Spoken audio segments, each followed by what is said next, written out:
Good morning. My name is Muchhaliya Mayank. આજે હું તમને એક સરસ મજાની વાર્તા સંભળાવીશ. આમાં 7 દિવસ સાંભળવાની નથી. એક વેપારી હતો, તેને એકના એક દીકરો હતો. તેથી માતા પિતા પુત્રનો ખૂબ લાડ કર્યો. એ જેમ જેમ મોટો થતો ગયો તેમ તેમ ઉડાવ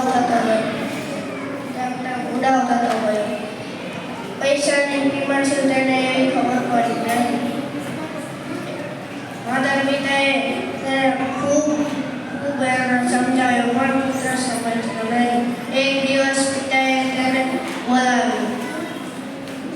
પિતાએ તેને કહ્યું કે મારું જે કંઈ છે એ બધું તારું જ છે, પણ તારે મને કમાઈને બતાવવું પડશે. બીજા દિવસે પુત્ર કામની શરૂઆત કર્યો. ફરતા ફરતા તેને કામ મળ્યું.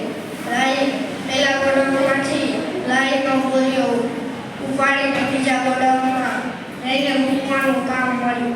આખી દિવસ ગાડી મજૂરી કરીને તેને ₹1 લઈને તેને તેના પિતાને આપે છે.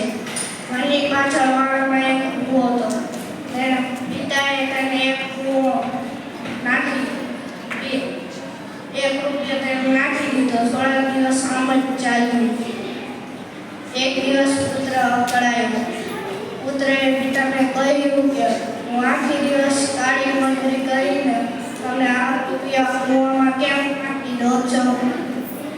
તો પિતાએ કહ્યું કે જ્યારે તું ના માંગતો તું મારા બધા પૈસા આમ તેમ વેડફી નાખતો તો મને કેવું લાગતું હશે? પુત્રને તેની ભૂલ સમજાઈ એટલે કાન પકડી તેના પિતાને કહ્યું, સોરી પપ્પા, મને મારી ભૂલ સમજાઈ. Thank you.